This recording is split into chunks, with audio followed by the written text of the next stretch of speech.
How to change Roblox name tag color. Hello and welcome back to our channel. In this video presentation, we'll explore the possibility of changing the Roblox name tag color. So let's investigate if it's achievable or not. I've logged into a random game and sent a message in the chat. First of all, you have to open your Roblox application and make sure that you're logged into your specific account. Here in my game, I have logged into a random game and sent a message in the chat.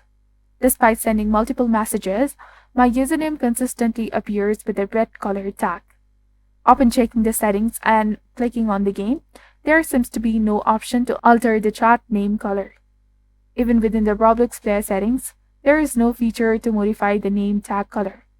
According to an official Roblox support article, name colors and experiences are randomly assigned and currently there is no manual way to change them. This video aims to inform viewers that changing the name tag color is not feasible at present. If you found this information helpful, please consider liking and subscribing for more helpful tips and tutorials. And don't forget to hit that bell icon to stay updated with our latest contents. Thank you for your viewership and support. See you in the next one.